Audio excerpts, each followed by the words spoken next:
Hello, everybody.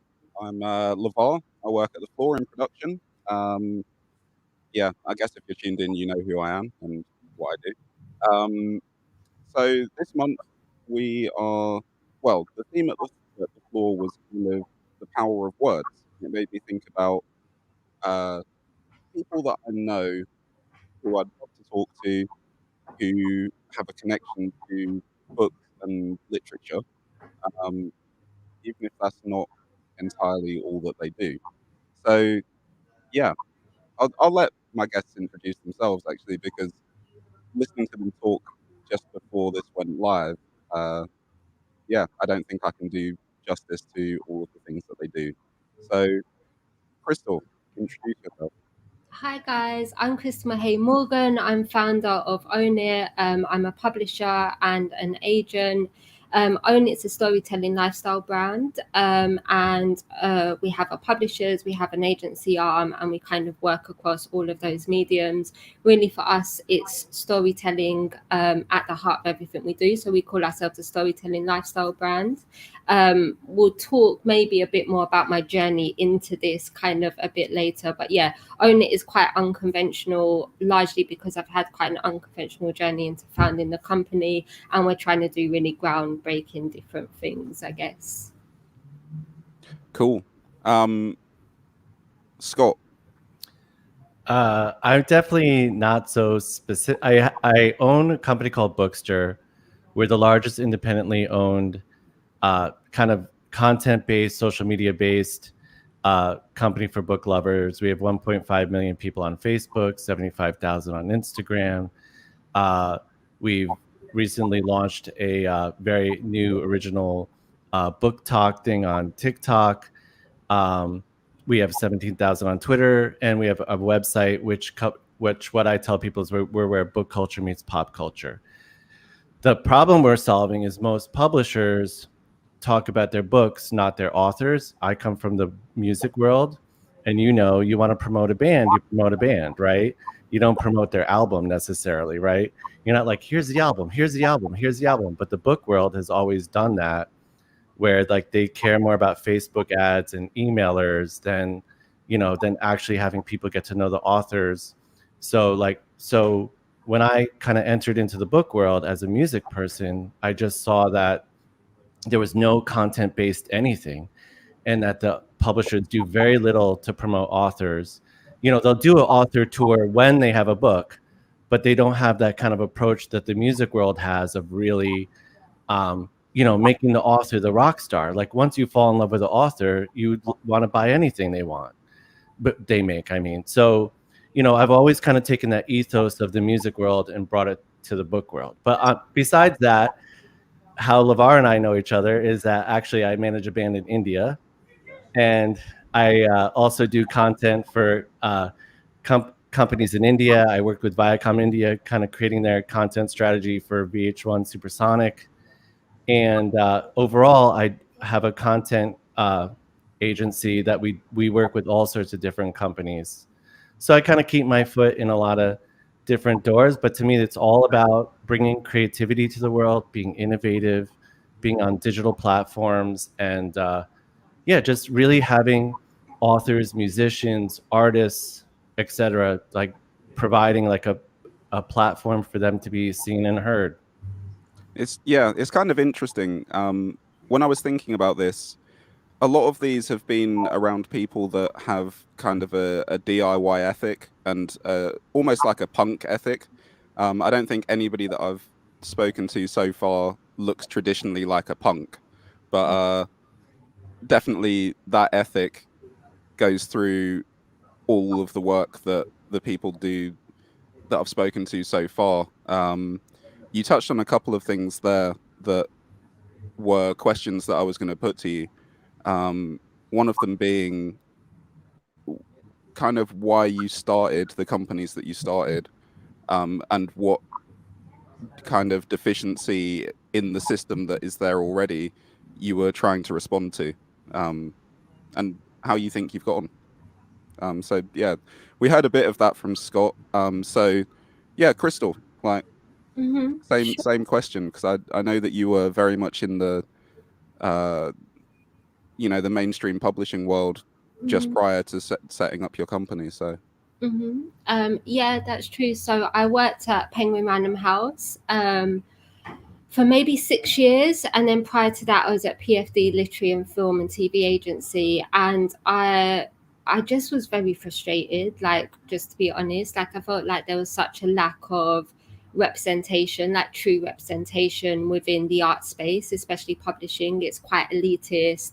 The workforce, the output, the audience it serves are all very monochrome in many ways, and things are slowly starting to change. But, you know, like 15 years ago, it was kind of very apparent. And I just got quite frustrated with that. I feel like, you know, the art space should be one of the most democratic spaces. It's the space where we can actually hear from so many different types of voices. It's such a great way to create empathy. And it felt like all of these gatekeepers at agency publisher levels were not just allowing it to be truly representative of our world.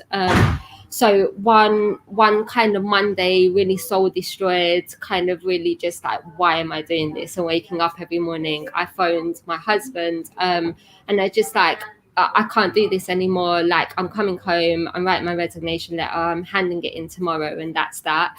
And he was kind of like, what the fuck are you talking about? We have a mortgage. Have you gone crazy? Like, what do you mean you're resigning tomorrow? But kind of understood where my frustrations were coming from, and he felt the same. And it's interesting hearing Scott talk about music being such kind of foundations for what he does now, because it's kind of similar with Own It. Like, I think it's founded on a real hip-hop attitude in many ways. So my husband comes from a music background. He was in a hip-hop group in the UK in the kind of 90s, and they always had a very independent DIY ethos. So they didn't take deals with Sony and Polydor. They was like, no, we're going to do it ourselves. And again, it was so that they can be creative and not dilute kind of what they wanted to do, but also kind of be in control of their business and that side of things. And I think kind of us together as stories and the different worlds we come from, it felt like Own It was like the perfect solution to a lot of our frustrations in the world. And I think, like, for me, stories have always been part of what I've done. So when I was 16, I was writing for the Guardian newspaper, I was writing for the Face magazine, Touch, Echoes and Blues. So lots of music, culture magazines. I was a performance poet. So in one way or another, like, I've always found myself dealing in words and expression and stories. And I think having spent so long in the belly of the beast, as it were, in that kind of real mainstream corporate industry, it felt like actually I've got all of this knowledge now and all of these contacts and all of this experience. So to set up something alongside Jason, my husband, and bring all of that, but do something which is author and artist centric, and do something which really puts them at the heart of it because they are the value of everything, felt like really exciting and original and refreshing within the space. And kind of to lean into that a bit, what we did was we decided to do a 50-50 net profit split as our business model for our publishing, which is really unheard of. Like, for anyone that doesn't know, like, the standard royalty on a hardback book in publishing is 10%, and on a paperback it's 7.5. So to come out kind of really bold and strong and be like, actually, we're going to do a 50-50 net profit split, felt like actually not just changing the landscape in terms of creativity and people and workforce, but also business models, which for us is very, very important to kind of move that dial. So yeah, it's kind of been a long, winding road, like you say, quite unconventional in terms of I was a journalist, a poet, marketing manager for like Raindance Film Festival. Then I got into like mainstream publishing, but I guess all of those experiences has now kind of born Own It in all of the things and manifestations it is. So I gotta add, like, first of all, the 50-50 split. So I was telling Lavar a little bit, like, when we were talking about publishing, I was like, whatever, Lavar knows I'm like incredibly, unbelievably transparent and honest. But when he told me I was going to be on with another book person, I'm like, I don't even know if I want to do that, because I feel like I'm so outside of, because of what I care about, and like exactly what you're saying, you know, the publishing world is 80% white women. You know, they're mostly Ivy League educated, NYU, whatever. it's like they don't relate to me at all. The fact that I smile during calls and just talking like normal language and not in the jargon, I'm just hoping nobody from there sees this video. But it's like I feel like a fish out of water. And and one of the things I was telling Lavar about was how the whole kind of scheme of the publishing world is, of course, if you have some big person, right, they're already big, right? So you're doing Michelle Obama or even, John Bolton or whoever, like all these politics books are like the big, huge things, right? And they get the budgets. Then all the people who do whether it's the self-development books or the, fiction, and they're starting out, they end up spending their entire advance on hiring their own PR people and all that, because the publisher is like, well, if you don't sell 10,000 books, I don't know if we'll be able to publish your next book. So literally the publishers spend like $2,000 promoting their book, and the author is like worried. And like, these are the people, and then they all come to me going, hey, write about us. And I'm like, and then how am I supposed to make money? And it's really interesting, the whole kind of cycle. But I'll just talk about, I'll be much shorter, Lavar. So basically what's really fun is that I had my chain of record stores. So I started basically the biggest online record store in the world in 1996, as you know. We started in 92 throwing raves. And then 1996, I launched Satellite. And we went from 93 as the record stores to 2007. Then I went into digital. And so what I got into content very early. And this is 2007, 2008, was already with streaming companies. And then I started working in like creating content. And what I saw was the content was all over the place, right? That you had SoundCloud here and YouTube there. And then that was the whole blog thing too, right? So there were like all these different blogs. So then I started an app where all the world's festivals were on one app. You could click on someone, it had a feed of all of their blog articles. So we made our own specialized CMS. So you could click on Tiesto, you could see all his videos from YouTube, his SoundCloud, his all the blog articles, everything, right? Ends up, I had a horrible business partner who he thought, because I put money in, that means I get to treat you like a piece of dirt, So it was really horrible. And then Bookstr was across the hall. And so I saw, it wasn't Bookstr yet, it was the Reading Room. And the Reading Room was a company, it was kind of like Goodreads. For anyone that doesn't know Goodreads is kind of like a social media thing where people create their shelves and they say what they're going to read, what they have read, they review books, all that. So all Bookstr was in the beginning was Reading Room, except it had all the functionality of Goodreads, just not as good. So if you ordered a book from Reading Room, it took 3 weeks to get to you, and it was more expensive because they got it through Ingram, which Crystal knows who Ingram is, And so they basically were like, well, we're just going to take our social channels and turn it into something else. And I was just across the hall. They put out one video a month. When I came in, I was their head of content. Took them from like 200,000 views a month to 7 million views a month. And the funny thing was, my business partner in my app, this is 2015, 2016, he was like, if you're on Facebook, you're a loser. I'm like, social content is what's next. I called it like native content, and socially native content. And so I got into that. So I started with Bookstr being like a monthly consultant working 8 hours a week and just help create their vision. Then they hired me as their head of content. Their CEO was the typical millennial story where she just took all the money that got invested, promoted herself, way overspent, wasted all the money. And the investors saw that I stripped everything down, helped save the company, and ultimately now I own it. So the one time I've been an employee in my entire life, I ended up owning the company anyway. So I feel like every time somebody says own it, I'm going to take a shot of coffee. So, so yeah. But it was really, but I had no idea how far off the publishing world is. Like they really are. They are not forward thinking, and they've never had to have the consequences of the digital shifts.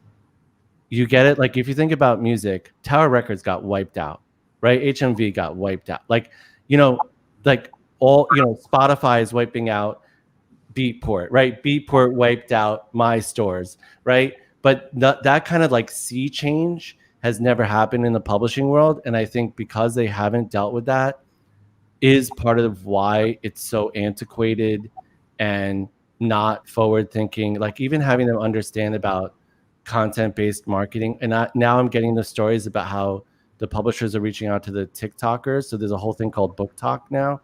And even how they're dealing with them, it's the same way they dealt with the BookTube people. It's like, again, I hope none of the publisher people will be watching this, but I mean, it really is like they're just pawns in their thing, and then the next trend will come. And because they're $2 billion companies, they'll just step onto the next thing and use whatever ecosystem gets created. But I'm the one helping create the ecosystem. It's kind of weird. I've got on the right hand side of my screen, I've got a list of questions, and I keep thinking, right, okay, that's the next question. But then you actually just answer the next question, which is amazing. I was going to ask about how technology and the kind of innovations in technology have changed your company, and but you've kind of answered that, so that's cool. The next thing I was going to ask you about is because it seems like you actually kind of got into things roughly the same sort of time, and so I was just interested in kind of what obstacles you had at the beginning. I think there's a lot of the kind of creators on the floor are kind of at the beginning of their journey, or at the beginning of a new journey, and so yeah, sometimes people with a bit more experience talking about some of the things that they found at the beginning helps. So yeah, Scott. Actually, I've done a lot of talking. Like, go ahead, Crystal. I have questions for Crystal too. So That's cool. Obstacles. I think for me, a lot of my obstacle. So if I go further back, then Own It, and I just think about working within the space and the literary space and books. Like I think a lot of my obstacles were who I was because of the space I was trying to excel in. So, you know, like as a brown skinned working class woman who's quite uncompromising in who I am and not really wanting to present myself in any other way, like in that environment, that kind of literary environment where in the UK it's very similar to America, very middle class, white, very kind of, you know, it, like that in itself presented a problem, and that in itself was an obstacle. And I learned that very quickly. And I learned that, you know, a lot of the things that we have to do, I had to work twice as hard. I had to kind of, I would not get promoted when actually probably I deserved it over other people. And really, like a lot of me leaving was realizing that the glass ceilings were very, very real.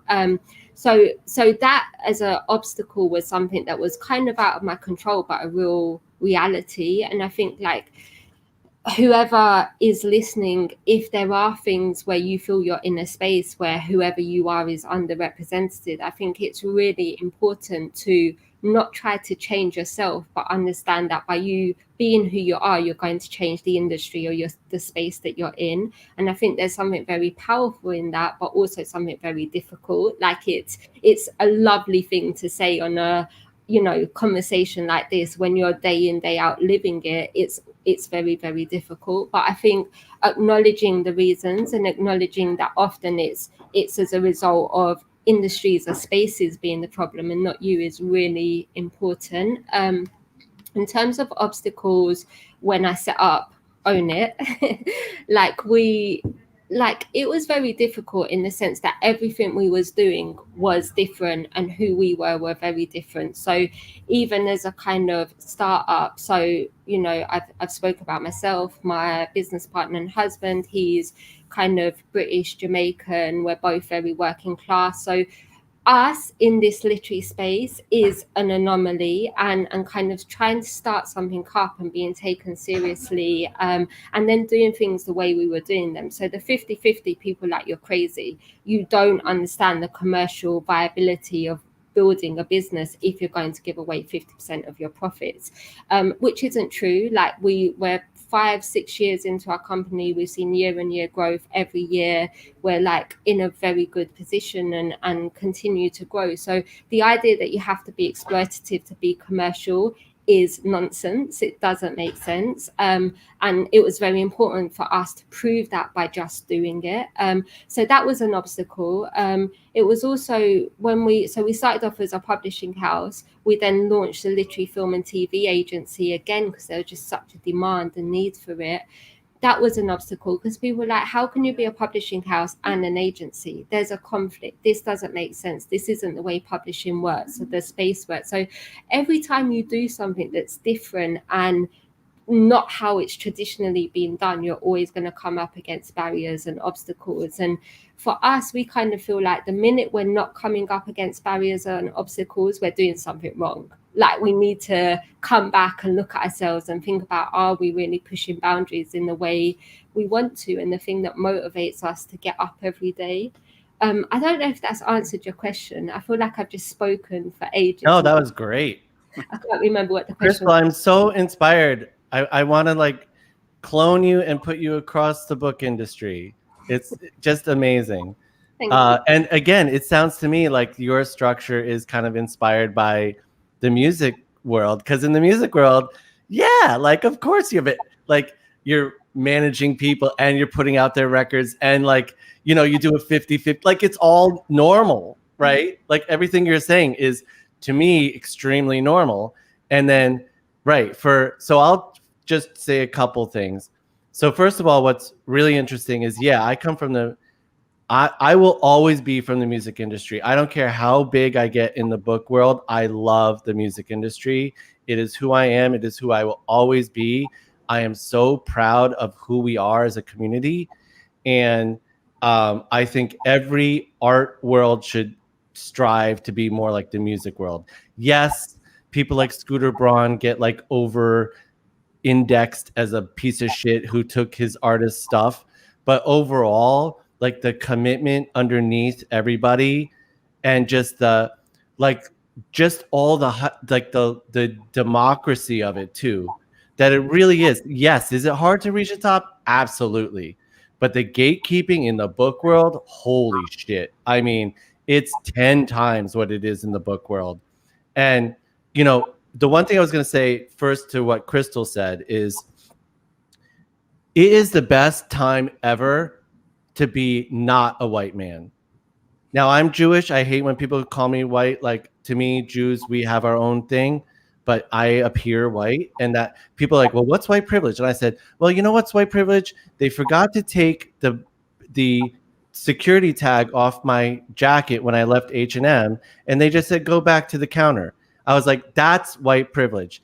They didn't question that anything. I was like, so yeah, so that appearing that way has a certain whatever, right? But I think as a creator, being brown right now, being a woman right now, that's what the world wants. So I think, you know, yes, historically it's been terrible, but I think it's never been more exciting. I think people are going out of their way to help correct history. And so, you know, I'm excited to be part of that. What's funny is I tell people, when I joined Bookstr, like the second I created Bookstr Diversity, so we have a show where we interviewed diverse authors, whether they were LGBTQ or, you know, we interviewed an Arab author, like Black authors, all that. So, you know, but I'm saying why? But it's so funny because what Crystal's saying, but I just came from the music industry. So it's like not even a thing for me. Like it's just how I think, right? And so that's why I'm so proud of like who we are. Now, as far as getting into it, which I told Lavar, that's what my favorite thing to talk about is, you know, I mean, there's choices. Like Crystal, there's a lot of people who work for the big guy, learn from the big guys, and then do their thing. Then there's idiots like me who just do it all on their own and keep screwing up. And then, you know, and then there's also like the choices you make as an artist. You know, Crystal is selling something that makes money. I am not yet. No, I mean, that's just a fact. Yeah. And that was actually the first question that I had when, because obviously I met you doing music, and I probably knew you for a while before I even knew that you had anything to do with Bookstr. And when you were explaining it to me, in my head the whole time I was just thinking, what are you selling though? Right. Because you're actually not selling anything. You're just Well, we're it's just a selling celebration culture. of Right. We're selling culture, you know? culture, lifestyle, all that. Right. I mean, if you think about BuzzFeed, what's BuzzFeed selling? I mean, they're media, you know, but it's more, I mean, BuzzFeed aside, culture. I mean, think about Pitchfork or whatever. Like, what are they, right? There's this, or what's Comic-Con, right? So in really what Bookster's going towards is what Comic-Con is. It's like there are people who are bookish. It's a massive, massive, massive culture.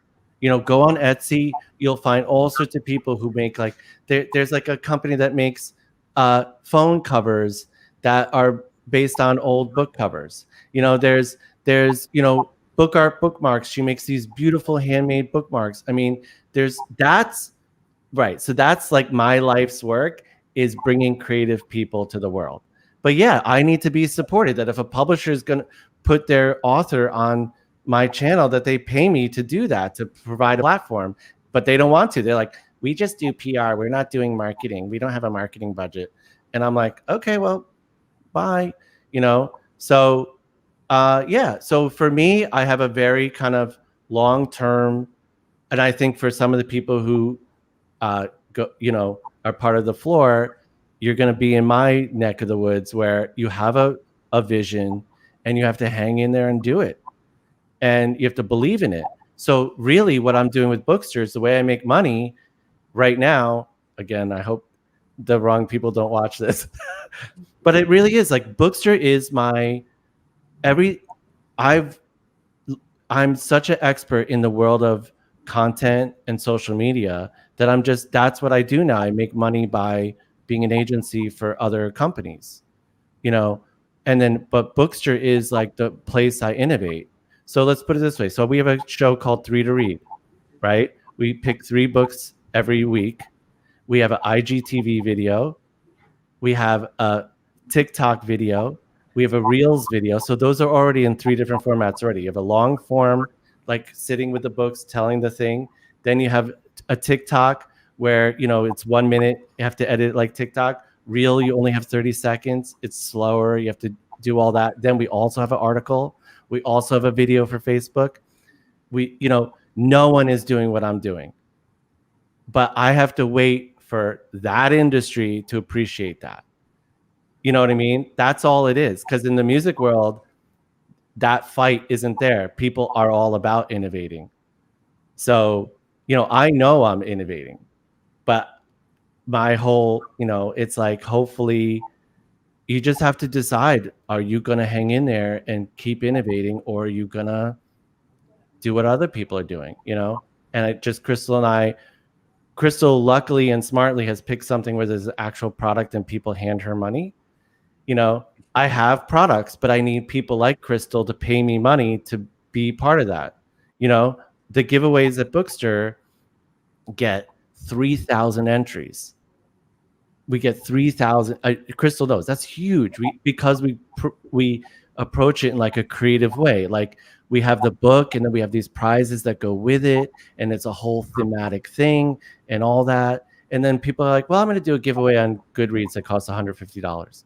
You know, it's like, I can only have my own personal integrity and believe in what I'm doing and kind of have a long view. And then, yeah. And then that's why I'm in, you know, my house, and Crystal has a nice office. Like you have to decide, you know, you have to decide how much you're willing to suffer for your vision, or not, or be smart, or, you know what I mean? Like there's just choices you make, you know? I'm also not married. I don't have kids. Like, you know, you just have to be responsible to the life you want to lead. I don't know if that answered that, but now I feel like exactly what Chris so many questions. I just said a whole bunch of words. Yeah, I mean, that's a conversation I have with a lot of people a lot of the time. Is kind of, you know, sometimes some of the the sacrifices that you kind of you make to having a comfortable life, you know, to kind of do the things that you want to do. Yeah. What advice would you give to uh, kind of people starting out in terms of um, the reality of starting your own business in kind of a creative field, and trying to change, I guess, change the fabric of the industry that you're entering into? I think like intention and motivation is a big element of being able to sustain the sacrifices. So like when yeah, we have a fancy office now. Like that's 6 years in. There was like 4 years of no fancy office, of like, work wherever you can in our small council flat, in a cafe, in a whatever. And I think we managed to get to this because our intention and our motivation was, but I guess bigger than profits, and bigger than, the sacrifice felt like it was really trying to do something that changes not just the industry or the space, but the world in some way. Like, I always say, I feel like art is one of the biggest forms of protest that we have. And it feels like we live in a world where protest is necessary often because it's such a messed up world. And I think for us, with the authors we were working with and with the books that we were publishing, and then later with the people we were representing, and their ideas that we were selling, it genuinely motivated us. It genuinely felt like, okay, we'll live on nothing all month, we'll make sacrifices, we won't have that normal comfortable lifestyle, because this genuinely motivates us to get up every day. We believe in it. And it's kind of like, if you can do that for a year or 2 years or 3 years or 4 years, and you can put out great stuff, that's success. That was how we measured success. And I think from that came the nice office, came like the growth, came all of those things. But that was never the intention or the motivation. And I think if you are going to go into an industry or a space where it's very difficult, where there are no guarantees, all of that, like, just ask yourself why you're doing it, and whatever your reason is, be good with that within yourself. And I think you need that motivation, because it's really tough. Like, it's hard. Like, it sounds romantic, and you set up your own business and you leave the corporate industry, and yeah, 2 fingers up to the man. That's all great as a soundbite. When you're living it every single day and you've sacrificed everything, it's very difficult. But the rewards to that, and I don't mean the rewards of an office, I mean the rewards of that feeling of just, you're doing something that you genuinely care about, you're genuinely passionate about. That's like immeasurable, like that's invaluable. So if you are going in something, like, do it for the right reasons, whatever those reasons are for you. Be very honest with yourself about what they are, and know it's going to be hard, but hopefully worth it. Yeah. Wow, that was so inspiring. So I'm only 3 years in, Crystal. You just gave me hope. I'm not kidding. Like, it's tough, right? You're just a few years ahead of me, and I sometimes even I forget that, Yeah. that 3 years in, honestly, when we was 3 years in, like, what you would see is our council flat behind me, not this. Like, it's tough. And I feel like you keep going and you keep going and you keep going, and then at some point there's a tipping point, and it's when you don't expect it, and suddenly, like, you feel like you're in a better place, and you feel like you're not just like treading water and trying to, and I think, like, but a lot of it is having that resilience and having that, like, just able to sustain those sacrifices until you get there. But I think one of the most important things is that keeping faith, because often everyone tells you it's not possible, it can't be done, you're crazy, this is going to fail. And whether you're an entrepreneur or you're in the art space, you're a creator, you're a business person, you're constantly told this isn't going to work and you're going to fail. And you really have to dig deep to know that actually, if you keep going, likelihood is you will succeed. Yeah, I mean, what's crazy is, even just for me, interacting with people literary world, and just how much they don't smile and how much they just sit there like this, like, is so foreign to me. And really, I'll get off those calls depressed because it's just not what I'm about. You know, I'm not. Yeah, I same. didn't go to get my master's in publishing from NYU, which is half the people I deal with. You know, there's just this very inside the box thinking, and then exactly what you're like what Crystal's saying, like hanging in there while there's like basically, and they say this. Well, the other thing is I was gonna say about what Crystal said was they always say, what do you call it? Overnight success in 10 years. You know, that everyone who's an overnight success has gotten there in like 5 or 10 years. There's very few actual overnight successes. Are there some? Absolutely. I met a guy yesterday. He had his company for a year and he's already getting bought by like a big media company. God bless him, but he's the exception, not the rule.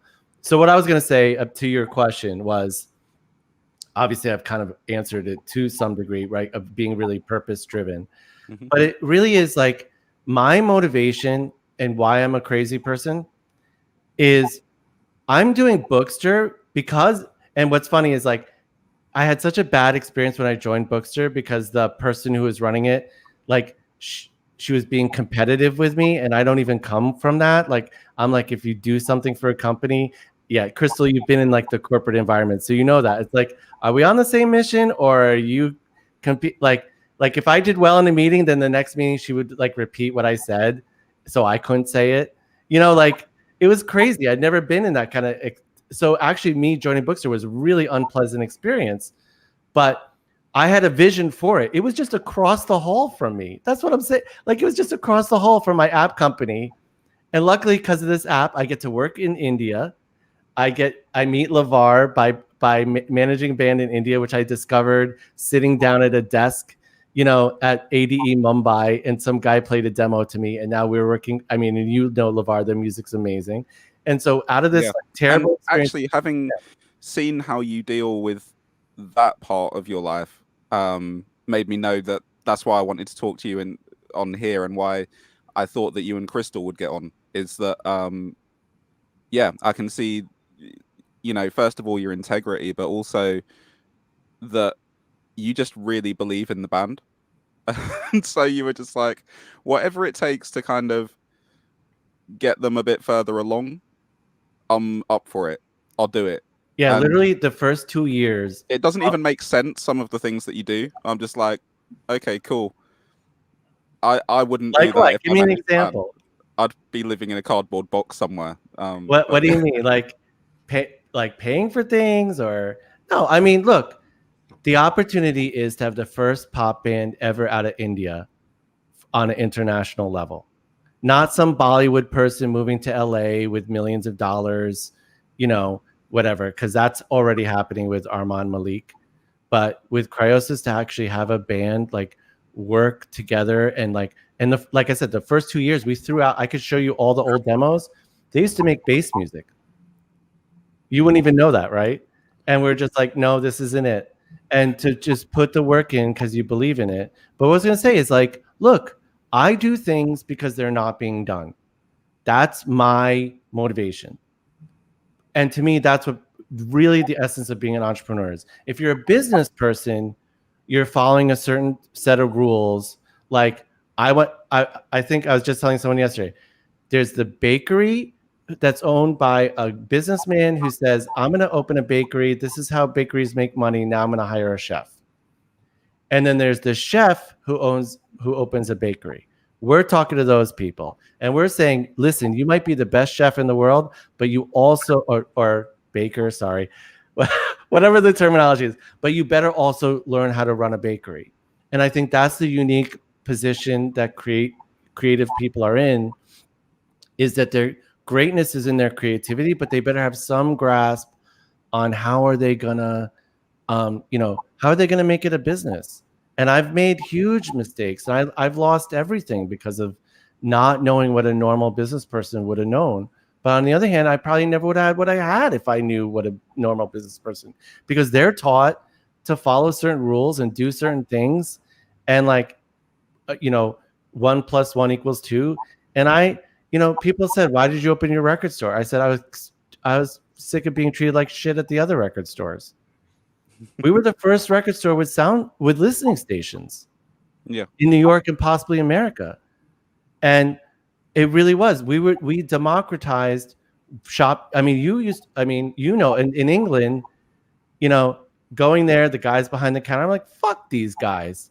Like, who the fuck are they? And then that they give the records to some person they like instead of me. Fuck you. Like, that's enough to inspire me to do what I do. And the same thing, like, I see the authors struggling. Like, I see them, they're scared. Like, a lot of authors are scared. This is their dream, and they just want to be seen and heard, and then on our Instagram, I do all original art based around books. If you go to Bookstagram, it's all people holding a book, usually an attractive woman holding a stack of books or a picture of books on a table or whatever. Crystal knows exactly what I'm talking about. There's 60 million posts to Bookstagram. And I say, okay, there's the rules to follow, but then there's also, how do you do something differently? So for us, we're like, I'm going to get designers and make all original art. But is a publisher necessarily going to appreciate what I do? Not yet, not really. There's like, maybe 1%. So, I don't know what to say except, like, know your motivation. If you want to look, and that's, I think, why people hate EDM, because there's the people get into EDM that they would have done whatever was popular. It's not that they love anything. They love being popular. And that's why we can smell it, you can smell it on those people. And then there's the people who are just artists and like touch your life. Like when I send you a new song, Lavar, I mean, what I'm like, there's that moment where you first hear a new creation. There's actually been a few moments like that where you've sent me songs by your band that you manage, and I've kind of said, yeah, I know mixing records is my job and that's how I pay my bills, but I actually just want to mix that one. Yeah, and it's just like, yeah, we might not have budget to mix that one, and we might not be putting that one out for quite a while, and it's like, just send it to me. I want to mix it because it's just really good. And so I feel like we're all sort of in that same world where sometimes the value of the stuff that we're working on and the kind of integrity of the stuff that we're working on outweighs kind of looking at it necessarily in like a traditionally kind of business kind of way. Actually, there was a question that came in from a friend of mine, Ian Johnson, who Crystal knows, and it was about about the Jamal Edwards book that you worked on, and whether that was a starting place for your company.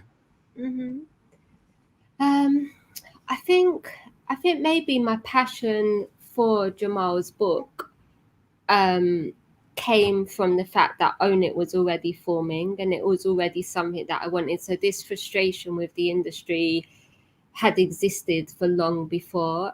For those who don't know, Jamal Edwards is like a brilliant entrepreneur, set up a YouTube channel called SBTV, and in 2013 so when I was at Penguin Random House, they published a book with him, and it was something that was quite difficult to get off the ground, if I'm honest, and something that I really championed internally and really tried to show that he's got like 8 million followers, like he has an audience. You might see this as a niche audience because to you it's unfamiliar, but in the real world it's not niche. And it was something that I got very passionate about. It was something that I really tried to show that actually you can bring new audiences to books. So as an industry, that industry can grow by finding new readers, and you'll find new readers if you come up with strategies which are different to the traditional way you publish books. So with Jamal's book, for example, we went digital first. we published it in like 6 chapters rather than a whole book. Each chapter we called a level. It was very interactive. It played into the gaming app kind of music element of his audience, essentially. So his audience wouldn't walk into a Waterstones or a Foyles or, you know, and browse a bookshelf and buy a book. That's just not where his 16 to 24 audience interacted with entertainment. They was online, they was into games, they was into music. They might buy a single or many singles from an album rather than, say, a whole album in one go. So it's really thinking about where is his audience and how do they interact with entertainment, and what can I do to kind of bring that audience to books. So I'm not sure that Own It really started from there. I think my passion and my approach to that project came from frustrations that had been building for a long time, and that did really well, like despite all of the hesitancies in the beginning. Like it went to #1 in the Apple charts, and it, you know, it was a huge success. And I think that was maybe in 2013. Own It launched in 2015. So even after that book came out and was so successful, I still felt like I can make a difference from within. I can change from within, and I was still trying to make that happen kind of before and after that book. But yeah, it just got to a point where it's like, actually, I'm gonna have more of an impact to do this on my own, in my own vision, in my own way. So it's definitely like a really kind of important book and moment for me. But I think, yeah, maybe it came the other way around. Maybe like my strategy and my thinking around audience and how to bring new audience to books and how to use digital technology and interesting marketing strategies to do that was really born from everything that I'd done. And also like where I come from in terms of my journey. So I didn't just graduate from Oxford and go into publishing. Like I was writing for core magazines like The Face and Touch and Echoes when I was 16. I was, you know, like very involved, I guess, in the UK hip hop scene in like 2000, 2001. So my reference points for art, my contacts, my way of thinking about audiences were just innately different to the people around me.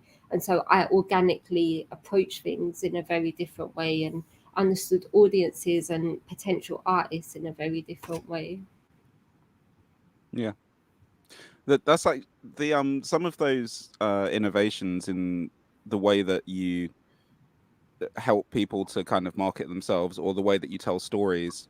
That's one of the things that I've always really admired about the way that you approach stuff. And I think actually some of the I met you way before, but some of the things that I worked with you on early in your company were kind of interesting events where there would kind of be book launches and things like that, but where they weren't approached in a traditional way. They were you were promoting books in more like a music gig, and just kind of, they were just really interesting events to be around because I hadn't seen anything like that in publishing. And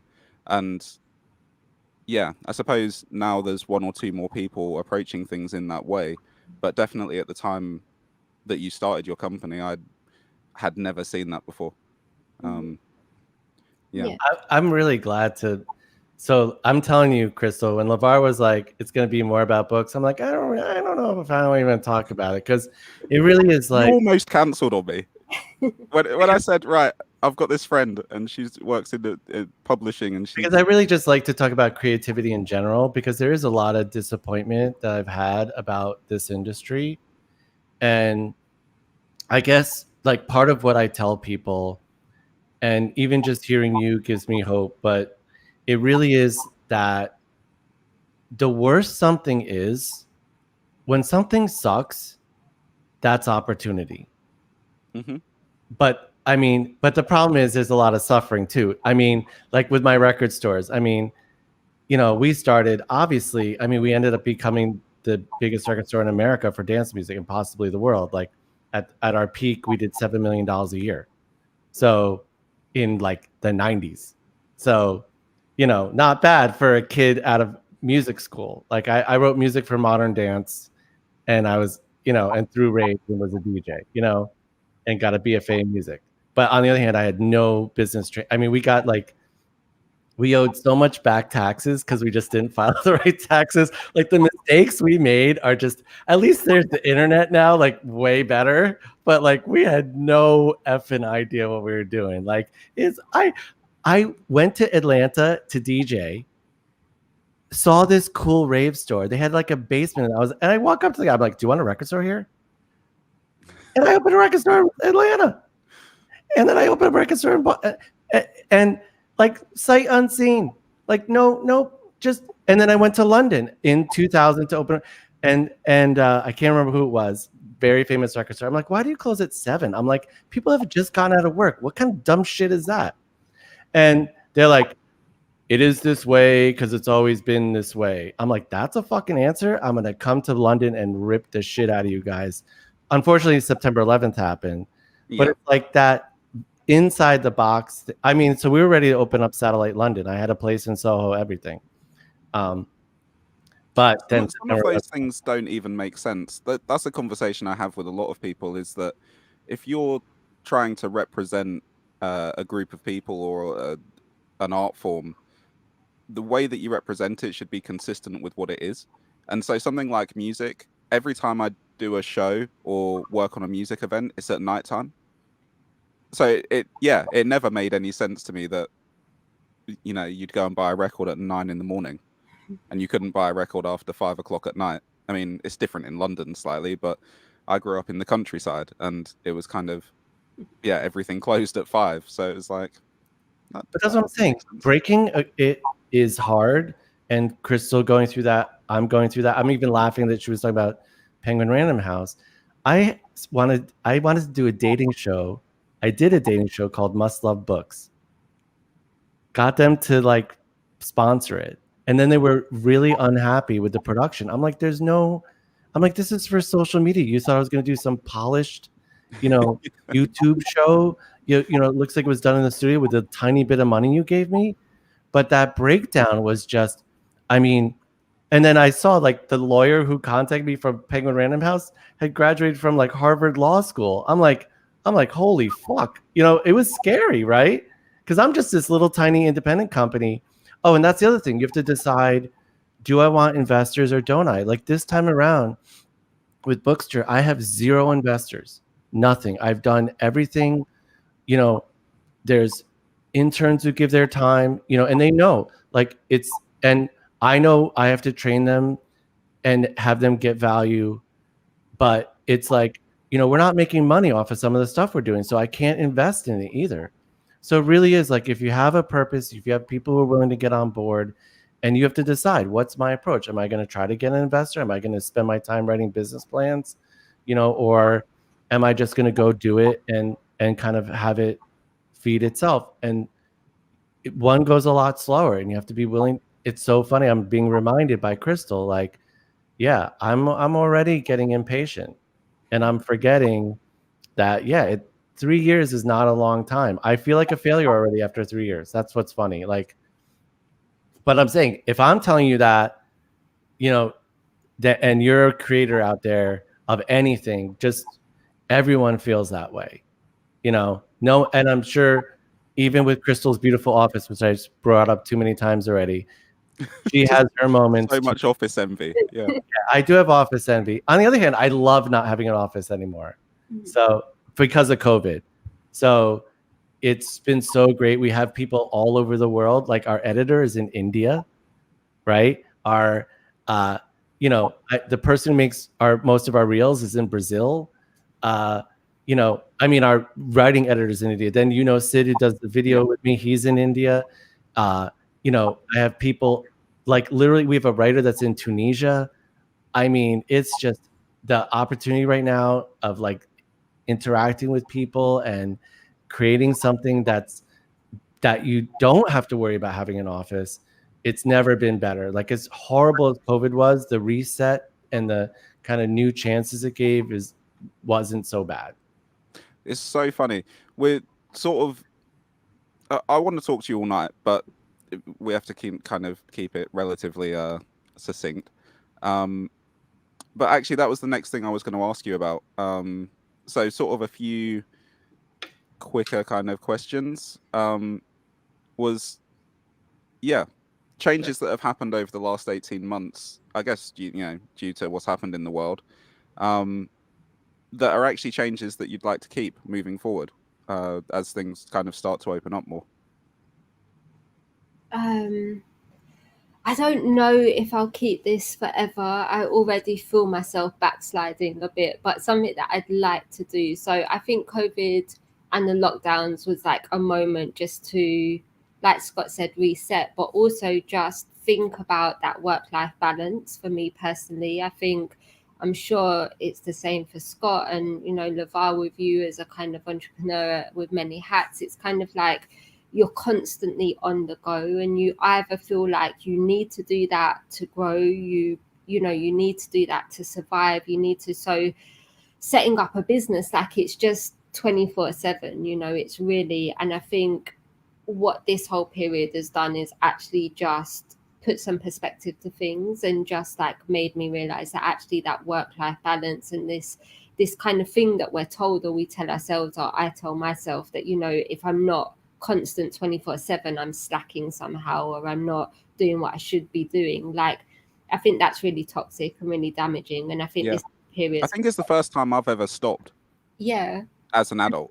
Being forced to do that is the only thing that's allowed us to do that. So I really want to keep that, and I hope that we as creatives, as startups, as all of these things, like, just keep that as a network as well, and just like change our narrative around what's important. Like, burnout's a real thing, and I think all that motivation and that intention and all of those things we spoke about is not possible if you're just burned out and you're non-stop. So I want to kind of try and keep that work-life balance a little more. All right. Scott, you're deep in it. I have a couple fun answers. So my bedroom is right around the corner, and this is my office. I have never brought my office computer into my bedroom. Nice. Ever.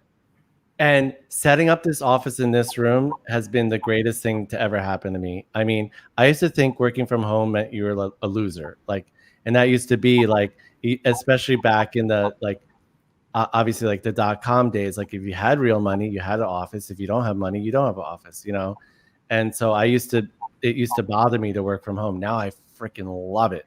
The other thing is, I just think about, and you live in London. Crystal, where do you live? Are you in London also? Mm-hmm. Yeah. Fuck commuting. Fuck that shit. Commuting is bullshit. And there's just so much suffering that happens with commuting that I just think of all the miserable fucking subway rides I've taken. And if anyone's ever been in New York, like what I tell people, you don't live in New York for the weather. I think it's like they said that there's 12 days a year of ideal weather in New York compared to like 150 in San Diego. So all these times, like now I look out and it's raining, I'm not going outside. Fuck that. So that's one thing. I just want to bring that to the world. There's been so much suffering of thinking that, like, does it suck that everyone's like, now we're doing Zoom calls, it could just have been a phone call or an email. But it is like, we're seeing each other. That's great. But don't do things that make you suffer if you don't have to, like, why do that? And then like I said, I love having like a kind of spread apart. Like, it's so great to be able to work with people all over the world in a much more easy, smooth manner. But for me, actually, I wake up and start working. Like, literally my shower is an interruption. Eating is an interruption. And so I'm the opposite. My work-life balance is out the window. I'm like, if I'm awake, I'm working. And I definitely have to like reel that in a little bit, because it is so easy to work now that I'm not wasting time on a commute. I have Amazon Fresh bring my food for me. Like, shopping's a waste. I don't like shopping. Why should I shop if Amazon Fresh could drop it off at my house? I mean, those things that we did where it really was a waste of time and not a good use of our talents. Like, don't do it. But yeah, I mean, I kind of have to find a way to kind of get back out there and reintegrate, because I've definitely kind of hid more just working and being, having this very convenient office. It's just so easy to never stop working. Yeah. So kind of what I'm Okay. gonna keep Well, is the convenience part. What I need to change is just kind of getting back out to kind of how you're outside socializing, like being in person still has lots of value. that kind of leads on to the next one. Yeah. What excites you for the rest of the year? Obviously, one of them there is getting back out and being amongst it. But yeah, is there anything specific that you're excited about for the next few months?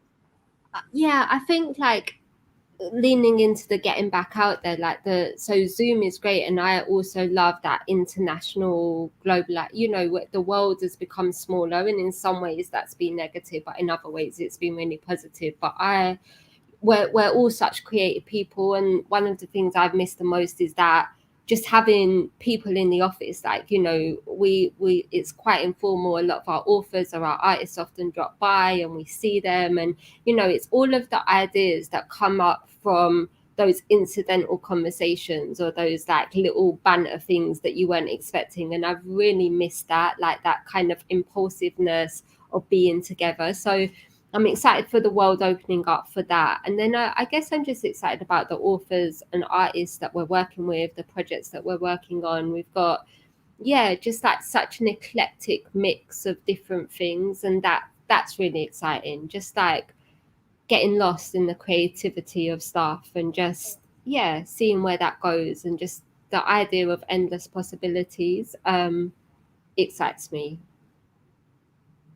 I miss having office, especially with my video people, because I could just lean over their shoulder and be like, da da da da da. So it's really hard to work remotely with that kind of, especially video, and kind of give them the coaching they need. But I mean, unfortunately, I'm not gonna have the luxury to go back to an office like that, especially in New York City, and especially I'm gonna make the choice not to waste time. Like I literally, the thought of that, I used to spend almost 3 hours a day commuting, just flushing that time down the toilet. I think all of us that are in the big cities like London and New York, and like we love our city, but the amount of time waste, and especially, I mean, you guys don't even have express trains. I mean, I couldn't believe like yours. Anyway, Yeah. let's not get me started. It basically takes an hour to get anywhere in London. I know, and I learned that the first time I came to London and scheduled 5 meetings in one day. Yeah, good luck. Yeah, it's a mistake. So yeah, like I was going to Amato, if you guys remember Amato, and all those different like distributors, and one was in West, and that was the other thing. I was like, they're like, you scheduled one that's over there, and then all the way west and all the way east, and then one down in Brixton and one that, and they're like, good luck, buddy. So, but it was fun. What excites me about the rest of 2021? So just in general, I think on a creative level, I am so excited about the music that's happening right now. There's so many new talented people, and it's incredible.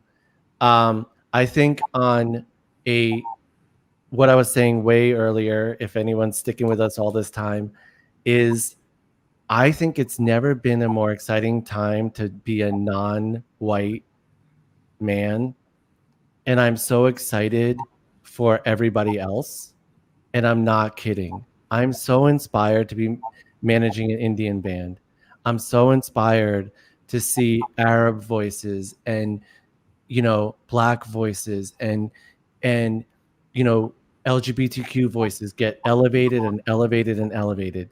And in the world, we're having a conflict. In America, we have like the right wingers. I mean, it's crazy here because the problem is there is no like, we lose the nuance, and that's the problem, is everyone's going off to their corners.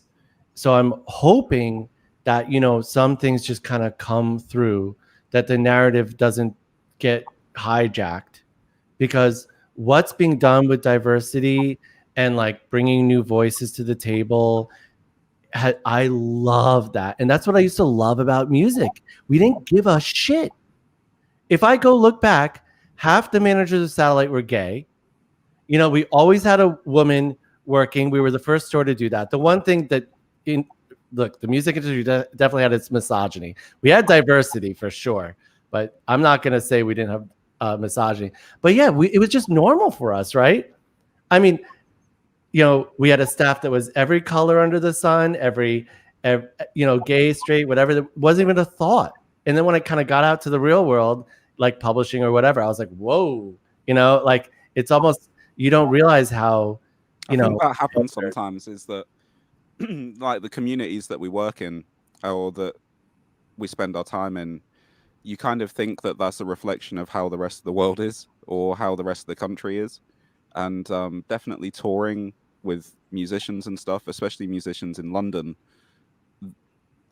it's always interesting going out on tour with them for their first time and seeing all of the other cities in the country and how they don't look like London. There's endless times where I've worked with rappers from, you know, South London or whatever, and their neighborhoods are predominantly black neighborhoods and will end up in Leeds or Nottingham or something, and they'll just be like, oh.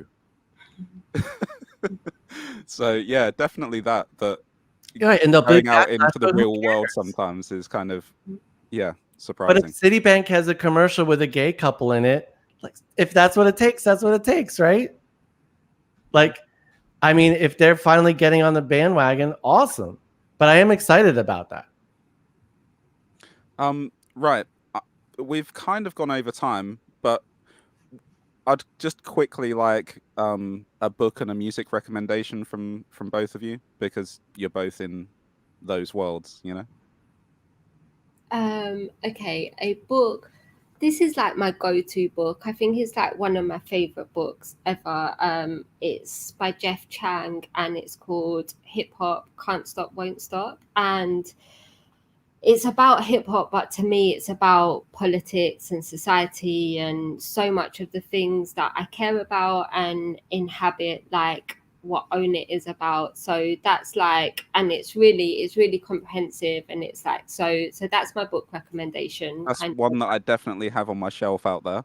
Yeah, so good. Cool. Read it. It's brilliant. Like it's just, yeah, such an amazing kind of so that's a non-fiction. If can I give a non-fiction and a fiction? You're talking to you can do whatever you like. Cool. I'd listen to you talk all day. So so Brief History of Seven Killings by Marlon James is like one of my top 5 books. And again, the audiobook of that is incredible as well. You know what? I've not listened to the audiobook. I've still got that experience to come. I'm really excited about that. But yeah, it's just like such a brilliant book in terms of the content and what it explores and how it explores it, but also how it's written and the characters and stuff. So those are my book recommendations. Music is difficult, you know, because honestly, I feel like I'm old now and I just keep going back to old stuff that I listened to when I was like 16, or like I've not actually consumed a lot of music. But if this is an international audience, then like I really like Dave, who's a MC, like a British rapper, and anything by him, like I would recommend. He's really good. But yeah, like in terms of music, like honestly, recently all I've been listening to is like Wu-Tang, Tribe Called Quest, Nas.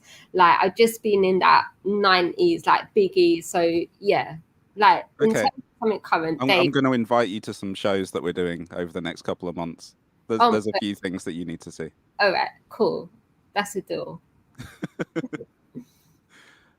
Scott. She laid down the gauntlet with the book recommendations. But seriously speaking, I don't really read fiction at all. I'm like I read books to learn, not like my entertainment is elsewhere.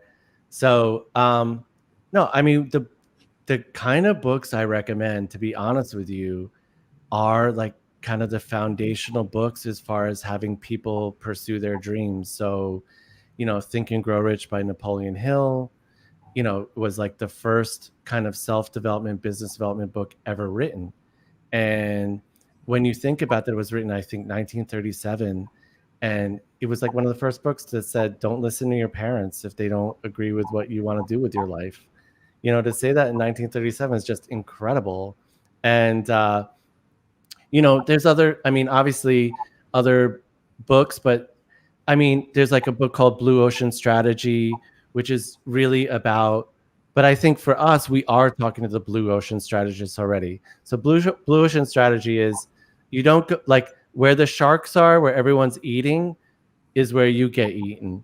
So if you're going to do something that everyone else is doing, you know, there's like the whole kind of concept is the reason Facebook was so successful is literally Facebook is the Google's biggest competition. But notice how Bing did like shit, because Bing is like Google, exactly. But a blue ocean strategy is you do something different, and then the ocean is blue there, the sharks aren't over there. But I think for me, it's just about like being a. I don't know if anyone really needs that book. Now on the music, it's so weird. It's like that's the. Go ahead. This week we've done. I've been involved in a few interviews, and yeah, Napoleon Hill is an author that keeps coming up. There was another recommendation of a. Is it called Outwitting the Devil? I think I'm not sure. But yeah, it was one that I hadn't read. Yeah. I mean, why? Again, like my favorite musician ever in the history of music is Gershwin. Mm-hmm. He's my favorite person ever. At first, he's a Jew. Second, he's like, you know, emigrated from Russia, you know, Bialys, like the same place my family's from, was on Tin Pan Alley. You know, he actually, you know, him to put jazz and classical together as like the first person ever, and people don't realize he died of a brain tumor when he was 37. So Wow. all that amazing music, the guy was dead by he was 37. And how he did Porgy and Bess and like gave a stage for like for black people and like wasn't gonna compromise. Like, so anyway, read about George Gershwin. All right, music recommendations. Me, I am the opposite of Crystal. I am up on this shit on every fucking moment. So there's this guy called, here, I'll even show you. Hold on. Oops, it's playing. I'll put it up to the camera. Check out this guy. Where is it? Sorry, this is a new computer. So he is so musical, so innovative, right? So that's one. Then Polo and Pan, they're these, I think they're French. They've done a new track with Channel Trays. Do you know Channel Trays, the guy from Detroit? You need to know about Channel Trays. He's a Detroit guy, kind of combines rap and techno together. Brilliant. Who else? Oh, this Fire Tag. They're on Jazzanova's label. They just came out with a new album. But anyway, it's really weird. I think I spoke to you a couple of months ago one evening, and you sent me like 4 or 5 tracks. I hadn't heard any of them, and they were all amazing. So actually, maybe you remember I ran the biggest record store for a long. Yeah, I know. It's just like what you do. I used to pick out every. Asking me to recommend a microphone. It's like I've heard all of them. Like, yeah. Yeah, I mean, I can't help it. Like, again, I do run a book company, but you know, that's why I have an editor. You have to know, like, there's certain things that you're best at. What I'm best at is, so we created, I'll just say one more thing. We created a series called 5x5, and it's asking 5 authors 5 questions. And our first one was on Valentine's Day for Black History Month, getting 5 Black romance authors. So that's what I'm saying. I create that. Now, am I reading their books? No. But I'm creating the platform for them with the ideas that I have. Like, I love that. Like, no one else in the industry is doing 5x5, right, Crystal? Yeah, no one else. Yeah, so like we did 5 LGBTQ thriller authors. Like, this is the way to create a platform for them without them having to be famous all by themselves. Because if you write an article about one author, you get like 30 clicks. So you have to think of ways to innovate that's going to like kind of create audience and like bring people to it and say, well, I may not know these authors, but I care about LGBTQ. So now I'm going to check out this article, you know? Anyway, just, Well, I'm a recommendation. I And kind of, yeah, it's weird actually now I think about it, that music and recommendations is kind of, that is what you do. But I'm probably going to get, yeah, Crystal to do maybe 5 book recommendations for an article or something, and Scott to do 5 music ones, and we'll put it on the socials there and stuff. But yeah, I think both of you at some point in the next year, I'm gonna hopefully get to talk to you again. And yeah, Crystal, I'll invite you to a few shows that we've got coming up in London. Yes, please. And Scott, I've got some new music literally right here that I'm about to send you. So yeah, Crystal, thank just you. congratulations on what you're doing, Crystal. I just want you to know from another entrepreneur, what you've done is amazing, amazing, amazing, amazing. It's a pleasure to meet you. Just Likewise. congratulations. Thank you for what you're doing. Likewise, thank you. But also, I mean, all of that to you as well. I think it's so important just to be, to be who you are and do the things that you're going to do, and be in that place 3 years in where it sometimes feels like a struggle, but to keep going, like that still inspires me, and I still need to be around people such as yourself to stay grounded and remember what it's all about and stuff. So it's been a pleasure to meet you, and thank you, Lavar. What an amazing way to spend like a Thursday evening, just like great conversation, great people. So yeah, thank you so much for inviting me. Thank you both for saying yes. I just yeah, these chats are just really nice because it gives me an opportunity to kind of talk to people that I like and I respect, and just learn more things about them.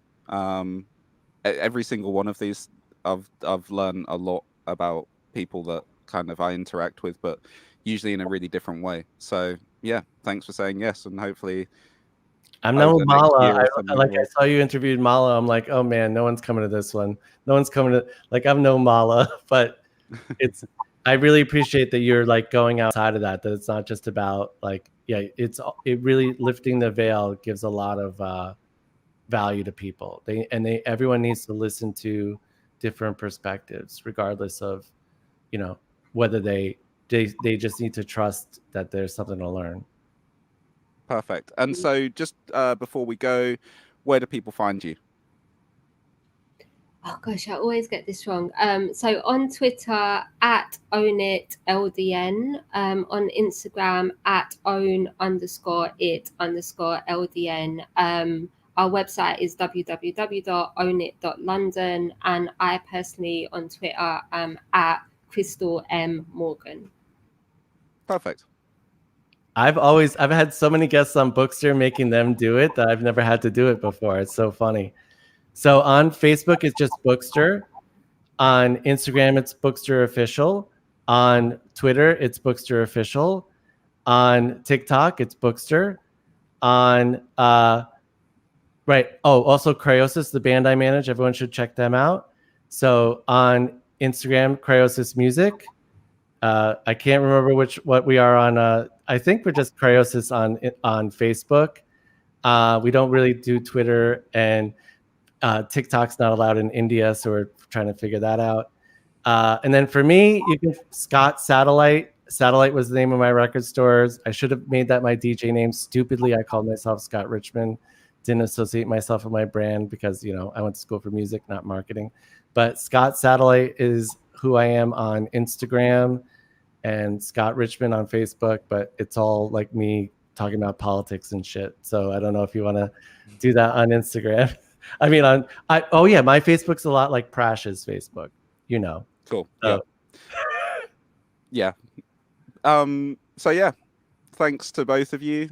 Thanks to Sam, who's in the background pushing buttons and stuff and making sure everyone can see this. Yeah, and I'll get some more interesting people to come and talk next month. Thanks, guys. Thanks for having me. Bye. Bye.